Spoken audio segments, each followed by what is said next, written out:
అవునంటారా కాదంటారా? తెచ్చుకుంటుంది.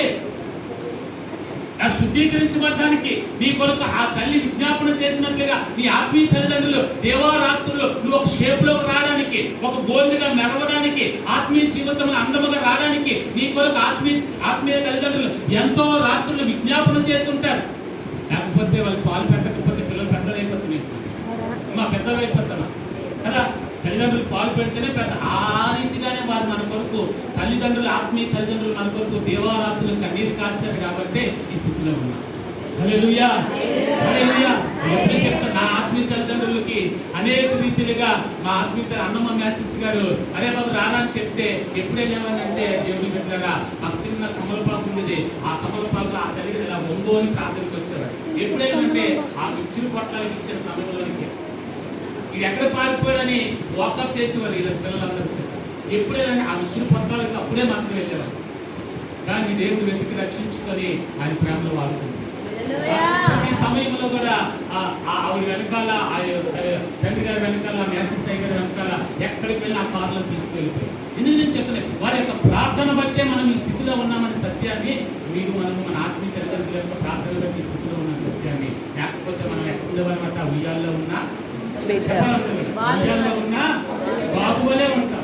వచ్చింది కదా పంచదారికి లోకము, ఆ లోకం అసహించుకుంది. ఇప్పుడు ఆ పంచదారికి వచ్చిన లోకం ఏమైందట, అమ్మ బాబాయ్ ఎంతగా దీవించబడ్డావు, ఎంతగా ఆశీర్వదించబడ్డావు, నీ రూపు మారిపోయింది, నీ అన్ని మారిపోయాయి, ఎలాగా వచ్చేట్టుగా ఆశీర్వదించబడుతున్నావు అంటే కారణం ఏంటి తెలుసా?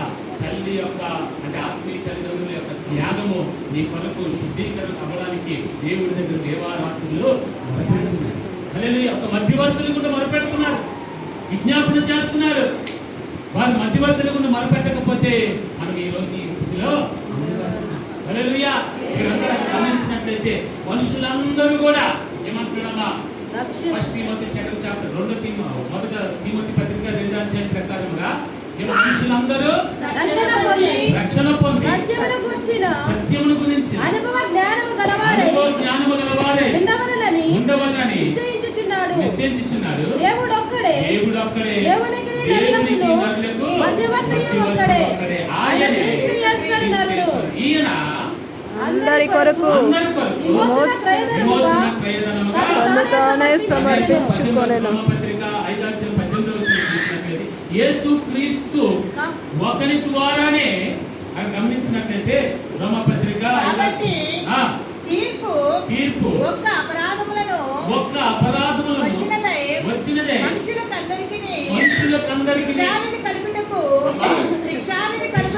కలుగుటకును ఎలాగ కారణమైన అలాగే ఒక పుణ్య కార్యము వలన ఉపాదానమును మనుషులందరికీ.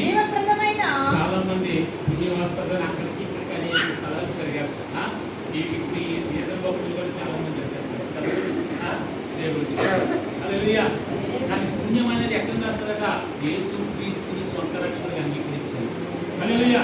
ఒక అక్కడ అంటాడు కదా, ఒక పుణ్య కార్యమును బట్టి మనుషులందరికీ జీవప్రదమైన నీతిని విధించుటకును కారణమాయెను. అక్కడ కింద వచ్చిన 19 ఒక మనిషిని అవిధేయత వలన అనేకులు పాపులుగా ఎలాగ చేయబడ్డారు. ఒక వ్యక్తి అవిధేయత ఎవరు? ఆదాము. హల్లెలూయా. ఒక వ్యక్తి చేసిన పొరపాటును బట్టి ఆదాము చేసిన పొరపాటును బట్టి మనుషులందరూ ఏమైపోయారన్నా అవిధేయులుగా మారిపోయారు. దేవుని యొక్క వాక్యం ఉంటుంది కదా, మనం గమనించినట్లయితే ఏరులు మంచివైతే చిగురు కూడా మంచిదవుతుంది. ఏరులు ఒకవేళ చెడ్డదైతే ఆ చిగురులు కూడా ఏమొస్తాయి, ఫలాలు కూడా అదే వస్తాయి. కొన్ని సందర్భాల్లో మనం కొంతమంది మనుషులను చూసినప్పుడు ఎందుకురా ఈ రీతిగా తయారవంటే ఏమంటారు తెలుసా, వారి యొక్క జనరేషన్ లేకపోతే వారి తల్లిదండ్రులకు ఉన్న బుద్ధులే ముందుకు వచ్చాయి. ఒకవేళ మన పిల్లలు, ఒకవేళ మన కుటుంబీకులు ఆ రకముగా లోకములో ఉన్నారేమో అసలు ఆలోచించారు. ఆ రకముగా ఉన్నారేమో వారిని మంచి మార్గంలో నడిపించుకోవడానికి వద్దైనా లేకపోతే వేరైనా కుటుంబీకులు పెద్దలైన మనము ఏ రీతిగా ఉండాలంటే వారి రక్షణ కొరకు ఒక మధ్యవర్తిగా ఎల్లప్పుడూ కూడా విజ్ఞాపన చేసేవారుగా ఉంటారు. హల్లెలూయా. అన్నది గమనించినట్లయితే యాలియనగా ఒక మనిషి మనుషుని అవిధేయత వలన అనేకులు పాపులుగా ఎలాగ చేయబడ్డారు, అలాగే ఒకరి విధేయత వలన అనేకులు నీతిమంతులుగా అనేకులు చేయబడుదురు. నీతిమంతులుగా. హల్లెలూయా. హల్లెలూయా. ఒక వ్యక్తి పాపం వలన అనేకులు పాపములుగా, ఒక వ్యక్తి విధేయత వలన అనేకులు నీతిమంతులుగా. నీతిమంతులుగా. ఖచ్చితంగా. అక్కడ కింద వచ్చిన ఆ ఆరోగ్యం అంతా మనం చదివినట్లయితే అద్భుతమైన వాక్యము దేవుడు మనతో పరిశుద్ధాత్ముడు మనతో మాట్లాడుతుంది.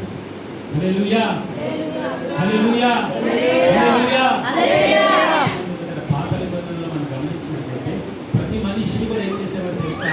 పాపం చేసినప్పుడు కోడిని మేకని బలినప్పుడు తీసుకొచ్చారు. వారి పాపాలు పోవడానికి వారు అనుకునేవారు ఏమని, మనం చేసే అర్పణ చెడిపోయింది, పాపం పోయింది అనుకునేవారు. ఒకవేళ అలాగే తెమ్మంటే ఇప్పుడు మనం అందరం కూడా రోజుకి ఆదివారానికి ఈ ఈ బాల్కనంతా నిండిపోలేదు. గొర్రెలతో మేకలతో కోళ్ళతో మనం ఎంత సేఫ్టీ అయిపోయాం అసలు.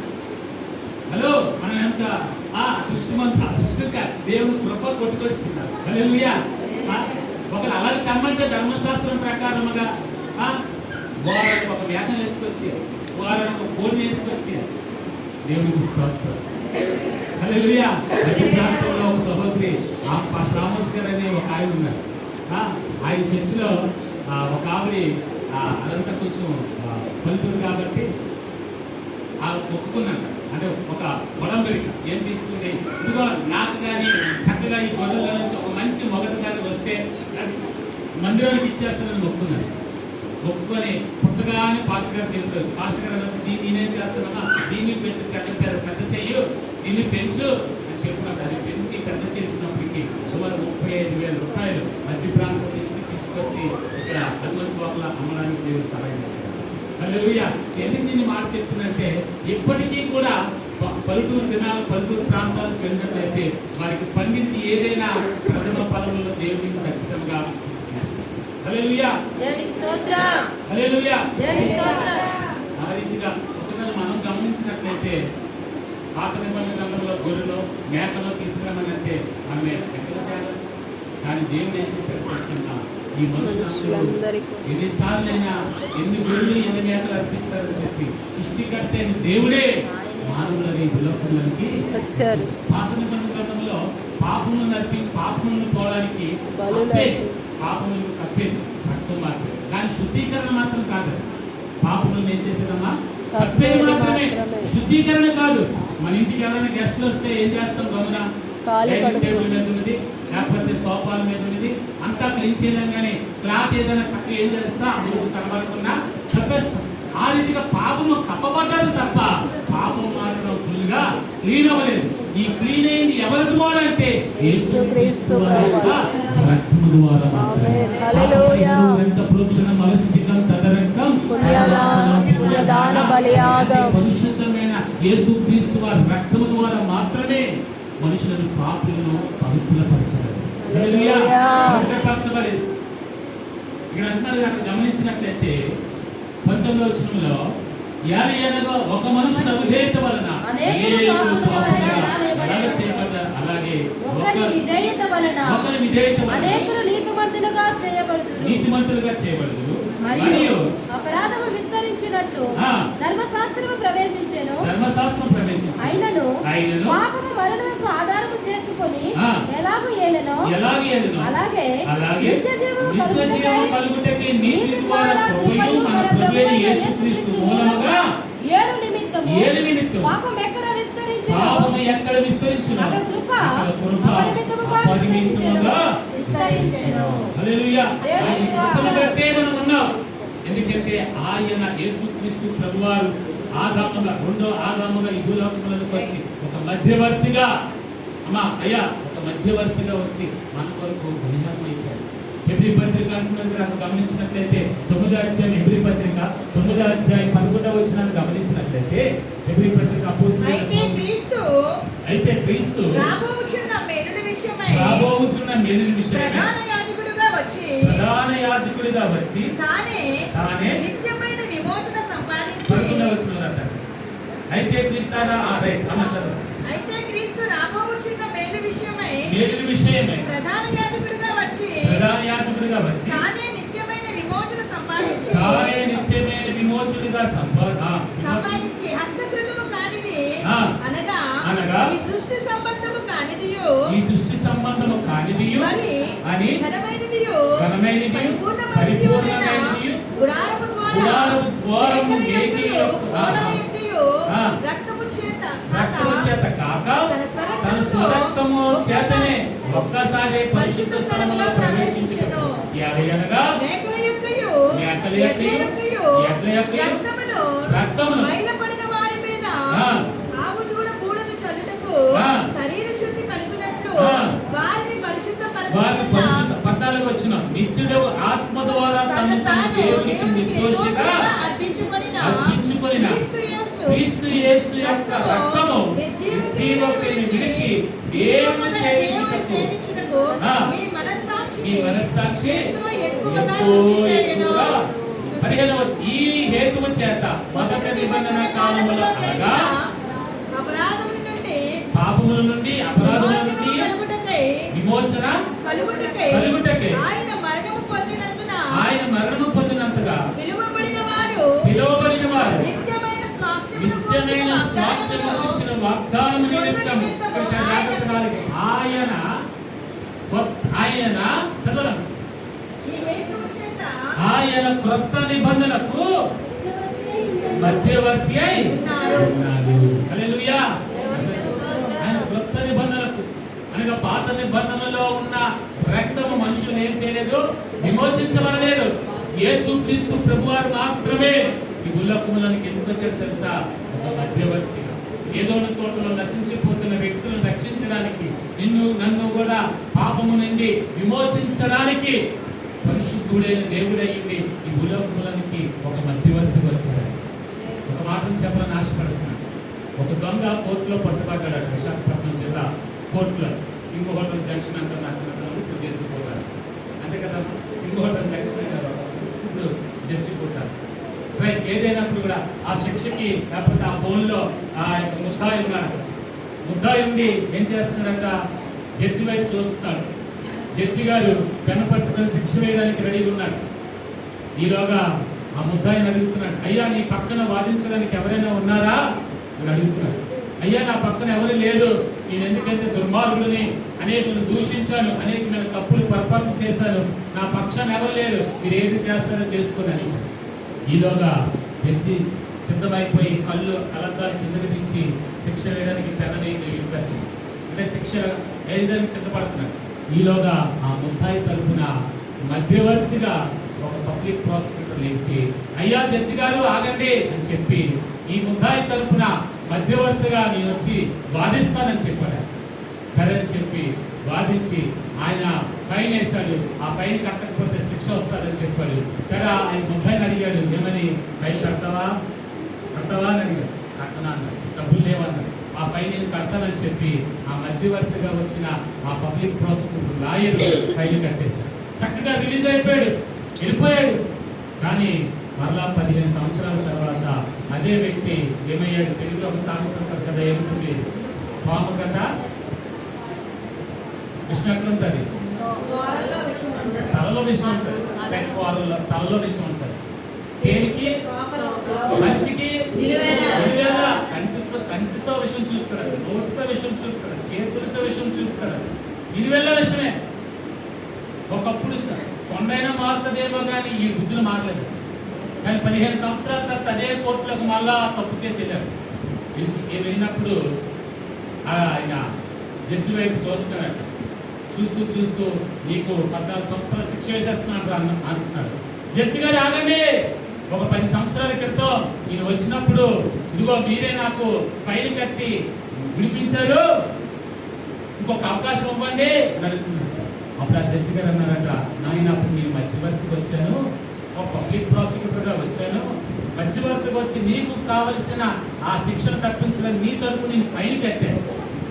కానీ ఇప్పుడు నేను ఫైన్ కట్టడానికి పబ్లిక్ ప్రాసిక్యూటర్ కాదు, సింహాసనం మీద నేను నిలబడ్డట. తీర్పు తీర్చే న్యాయ సింహాసనం మీదట ఆయన ఒక జడ్జిమెంట్గా ఒక జడ్జిగా ఉన్నాడట, నిలబడ్డట. మొదటి కొరింథీ పత్రిక 5వ అధ్యాయం 11వ వచనం చదువుదాం ఒకసారి. 5వ అధ్యాయం మాటలు ఇప్పుడైతే సహోదరుడు అనబడిన రెండవ పొందిన కొరింథీ వాడైనను పత్రిక 5వ అధ్యాయం 11వ వచనం. రెండవ కొరింథీ పత్రిక 5వ అధ్యాయం ఏలయనగా కావున కావున మేము ప్రభు విషయమై రెండవ ఎందుకనగా ఎందుకనగా తాను జరిగించిన క్రియల తాను చొప్పున జరిగించిన క్రియల చొప్పున అవి మంచివైనను సరే అవి మంచివైనను సరే చెడ్డవైనను సరే చెడ్డవైనను సరే దేహముతో జరిగించిన ఈ శరీరముతో జరిగించిన వాటి ఫలములు వాటి ఫలములను ప్రతి వాడును పొందునట్లు అమ్మా ప్రతి వాడును పొందునట్లు ఎవరమ్మా ప్రతి వాడును ఎవరు చెప్పాలి? తమ్ముళ్ళు ఎవరు చెప్పాలి? అందరూ పొందినట్లు మనమందరమును క్రీస్తు న్యాయపీఠము ఎదుట ఎక్కడమ్మా? క్రీస్తు క్రీస్తు న్యాయపీఠము ఎదుట ప్రత్యక్షము కావలెను. ఎందుకు? ఈ దేహముతో జరిగించే క్రియలు అవి మంచివైనా చెడ్డవైనా క్రీస్తు న్యాయపీఠం ఎదుట మొదటలో వచ్చాడు. ఎలా వచ్చాడు? ఇంకా చెప్పాను కదా, ఒక మధ్యవర్తి వచ్చాడు. ఆయన పబ్లిక్ ప్రాసిక్యూటర్ గా వచ్చాడు. ఆయన కావలసిన ఫైన్ కట్టేశాడు. ఆ కలవరి శిలువ నీ కొరకు నా కొరకు బలియాగం అయిపోయాడు. దేవుని సంగమా బలియాగం అయిపోయాడు. కనుక వ్యక్తులుగా, అందుకే మొదటి తిమోతి పత్రిక 2వ అధ్యాయంలో మనుషులందరూ సత్యముల గురించి అనుభవ జ్ఞానము గలవారని, కానీ ఏమైపోయాడట? వ్యక్తులుగా తగ్గించేసుకున్నాడట. ఒక పబ్లిక్ ప్రాసిక్యూటర్ గా, ఒక మధ్యవర్తి వచ్చి నీ కొరకు నా కొరకు ఫైన్ కట్టేశాడు. ఆయన ఆ ఫైన్ మరలా ఇచ్చేద్దామంటే తిరిగి తీసుకున్నాడు ఆయన. ఎందుకు తెలుసా? ఆయన ఉచితముగా ఇచ్చాడు. ఆ కలవరి శిలువలో నీ కొరకు నా కొరకు దారులుగా రక్తంలో కాల్చాడు, ప్రాణం పెట్టాడు. కానీ ఈ ముద్దాయి, అయ్యా ఒక్కసారి నాకు అవకాశం ఇవ్వంటే అప్పుడు నేను మధ్యవర్తికి వచ్చాను. ఇప్పుడు నేను ఎక్కడున్నానమ్మా? దేవుని యొక్క సింహాసనం దగ్గర తీర్పు తీర్చే స్థానంలో ఉన్నాను. ఇప్పుడు ఏమి కూడా నీ మీద కనికరం చూపించడానికి అవదు. ఒక మధ్యవర్తికి వచ్చాడు. నశించిపోతున్న మనలను రక్షించడానికి, ఈ లోకములో పాపములో శాపములో కొట్టుకుపోతున్న మనల్ని రక్షించడానికి ఒక మధ్యవర్తిగా వచ్చి నిన్ను నన్ను ఏం చేశాడు? ఆయన విమోచించాడు, విడిపించాడు, ఆయన రక్తము కాల్చాడు, ఆయన ప్రాణం పెట్టాడు. ఆయన ఇప్పుడు మధ్యవర్తిగా దేవుడు మనకు ఒక బాధ్యతను అప్పగించాడు. ఏంటా బాధ్యత? ఏం చేయాలి బాధ్యత? అమ్మా, సువార్త ప్రకటించాలి. ఇంకా నీ కుటుంబంలో నీవే ఒక మధ్యవర్తి. హల్లెలూయా. నాలుగు అపోస్తలుడైన తోమా ఆ యెరూషలేము ప్రాంతం విడిచిపెట్టి నశించిపోతున్న దాన్ని వెతికి రక్షించడానికి ఆయన ఏ రీతిగా మధ్యవర్తికి వచ్చాడో మన భారతదేశంలో కూడా ఒక మధ్యవర్తికి వచ్చాడు. దానికి ఫలితము అతసాక్షి అయ్యాడు. కానీ ఆయన గొప్పగా అనేకులను బ్రాహ్మణ కుటుంబంలో మార్చగలిగాడు. హల్లెలూయా. ఇప్పుడు మనమందరం కూడా ఆయన ఆది అపోస్తలు 10 మందికి మధ్యవర్తులుగా అప్పచెప్పాడు. వారెళ్ళి 120 మందిని చేశారు, వారెళ్ళి 3000 మందిని చేశారు, వారెళ్ళి 5000 మంది చేశారు. కానీ ఇప్పుడు మనము కూడా ఒక మధ్యవర్తులుగా ఉన్నాం. దేనికి?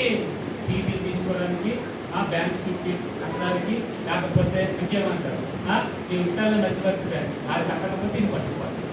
హలో అలాంటి ఉంటారో నాకు తెలియదు. కానీ దాన్ని నశించిపోతున్న వ్యక్తుల దగ్గర విజ్ఞాపన చేయడానికి మధ్యవర్తులుగా మనం ఉంటారు. హల్లెలూయా.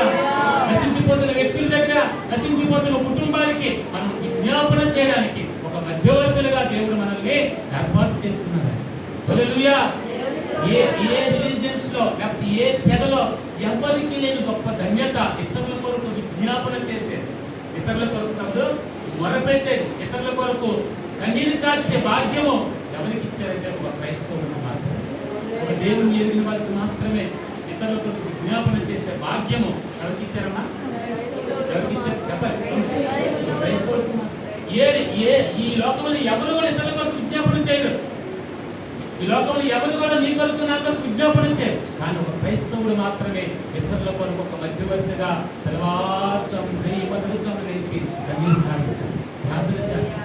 అటువంటి దేవుడు మనకి మధ్యవర్తులుగా మనం ఉంటున్న ఆ ప్రాంతంలో, లేకపోతే మనం ఉంటున్న ఆ 4 ఇళ్ళు, కుడి వైపు, ఎడమ వైపు, వెనక, ఆ 4 ఇళ్ళల కొరకు మనం మధ్యవర్తులుగా ఉండి ప్రార్థించాలి. హల్లెలూయా. ఒక మాట చెప్పి మాటలు ముగిస్తాను. దేవుని యొక్క వాక్యం గమనించినట్లయితే రోమాపత్రిక 5వ అధ్యాయంలో ఒకసారి వెనక్కి వెళ్దాం, చూద్దాం. దేవుని నామం కనపరుచుకుందాం. రోమాపత్రిక 5వ అధ్యాయంలో ఒకసారి మాట చదివి మనం ముందుకు వెళ్దాం. 5వ అధ్యాయము 1వ వచనం చదువుదాం ఒకసారి.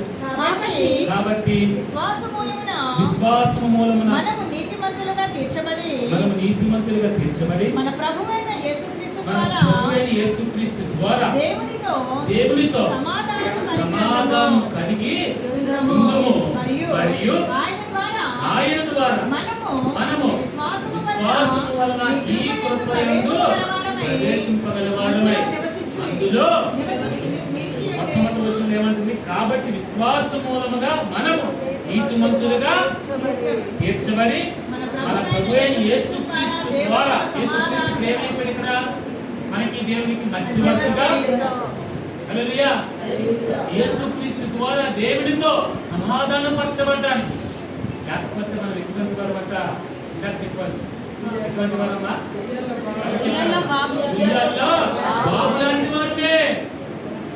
అదేనమ్మా, ఉయ్యాల్లో బాబు లాంటి వారినే. ఆ ఉయ్యాల్లో 1, 2 ఏ రీతికైతే మొత్తం అంత తల మొదలుకొని పాదం వరకు కలిపేసుకున్నాడో, ఆ చూసినప్పుడు ఎంత అసహ్యంగా ఉన్నామో ఆ రీతిగా తండ్రి వచ్చి మనల్ని శుద్ధీకరణ చేసినట్లుగా సృష్టికర్త అయిన దేవుడు వచ్చి యేసుక్రీస్తు ప్రభువారి ద్వారా మధ్యవర్తులుగా ఆయన వచ్చి ఆత్మీయ తల్లిదండ్రుల ద్వారా మనము శుద్ధీకరించబడతాం. హల్లెలూయా. గమనించినట్టు కాబట్టి విశ్వాసము మూలమున మనము నీతిమంతులుగా తీర్చబడి మన ప్రభువైన యేసుక్రీస్తు ద్వారా కలిగి ఉందుము. మరియు ఆయన ద్వారా మనము విశ్వాసము వలన ఈ కృపయందు ప్రవేశింపగలవారమై అందులో నిలిచియుండి. మూడవ వచనం. అంతేకాదు శ్రమ ఓర్పును ఓర్పు పరీక్షను పరీక్ష నిరీక్షణను కలుగజేయనని ఎరిగి శ్రమలయందును అతిశయపడుదుము. హల్లెలూయా. ఏమంటాడు అక్కడ చూసినట్టు మూడవ వచనం? అయితే అంతేకాదు శ్రమ ఓర్పును పరీక్షలు లేకుండా మరొక క్లాస్ ప్రమోట్ అవుతామా? పరీక్ష లేకుండా, పరీక్షలు అనేది ఉంటేనే మరొక క్లాసులకు వెళ్ళాలి.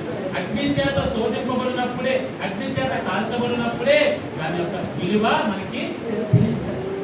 శ్రమ, కష్టము, వేదన వచ్చినప్పుడే నిజమైన భక్తి జీవితం మనకి బయటకు వస్తుంది.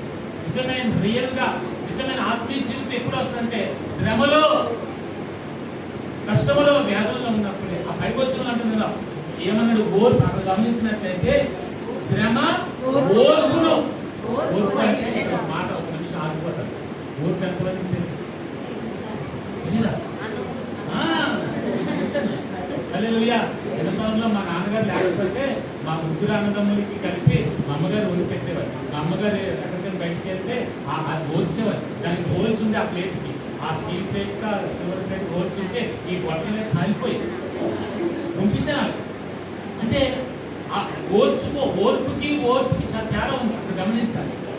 దాన్ని బాగా ఐడియాలు వివరించగలరు. అట్లేనమ్మా, అది ఎప్పుడైతే ఓర్పుని చక్కగా ఓర్పుతో ఓరుస్తామో చక్కగా మనము ఆ ఆహారాన్ని రుచించగలం. ఇది కాలిపోతుంది ప్రెషర్, లేకపోతే ఏమంటారు ఈ పొగ, ఈ బొట్టల వేలు 2 కాలిపోయి ఒకసారి వంపేశారు. నా చిన్నతనం బాగా గుర్తుంది. 3rd క్లాస్ 5th క్లాస్లో బయటకు మా అమ్మగారు వెళ్ళారండి. కానీ అది వంపేసినప్పుడు కొన్ని పట్టాయి నా మీద. అప్పుడు రెండోసారి పడకుండా ఉండడానికి దానికి కావలసింది దేవుడు జ్ఞానం అని మంచి స్టీల్ గలాసు, అది ఎంత గలాస్ అయితే పడుతుందో ఆ గలాసుని దగ్గర పెట్టి ఆ టేబుల్ మీద అప్పుడు దాన్ని పెట్టి ఆ గలాస్ పెట్టేవారు. అంటే మన చేతులకి బట్టలు అందరూ మీకు తెలుసు. ఇప్పుడు అంత కష్టం 2 గ్లాసులు బియ్యం, 4 గ్లాసులు నీరు ఒక్క రాగానే స్టవ్ పెడితే అంత ఈజీ అవుతుంది. దాన్ని బట్టి ఏమొచ్చేసిందట గ్యాస్ సార్ బెస్ట్. హల్లెలూయా. దేవుడికి ఇస్తాను. ఓర్పు ఏమంటున్నాం అక్కడ? శ్రమ ఓర్పును ఓర్పు పరీక్షను కలగజేసిన నెరిగి శ్రమలయందును అతిశయపడుదుము. ఎందుకనగా ఈ నిరీక్షణ మనల్ని సిగ్గుపరచదు గాని ఆయన ఎరుగవచ్చు. అయితే దేవుడు మన ఎడల తన ప్రేమను వెల్లడిపరచుటకు ఎట్లనగా క్రీస్తు మన కొరకు కాబట్టి ఆయన రక్తం వల్ల ఇప్పుడు మనము నీతిమంతులుగా తీర్చబడి మరింత నిశ్చయముగా ఆయన ద్వారా ఏమైపోయాక మధ్యవర్తి, ఆయన ద్వారా ఉగ్రత నుండి హల్లెలూయా. ఆయన మధ్యవర్తిగా వచ్చి అదనంగా 9వ వచనం కాబట్టి ఆయన రక్తం వల్ల ఇప్పుడు నీతిమంతులుగా తీర్చబడి మరింత నిశ్చయముగా ఆయన ద్వారా ఉగ్రత నుండి రక్షించబడి ఉన్నాం. హల్లెలూయా. అదే వచ్చిన యాలియనగా శత్రువులమై ఉండగా ఆయన కుమారుని మరణం ద్వారా మనము దేవునితో దేవునితో సమాధానపరచబడిన ఎడల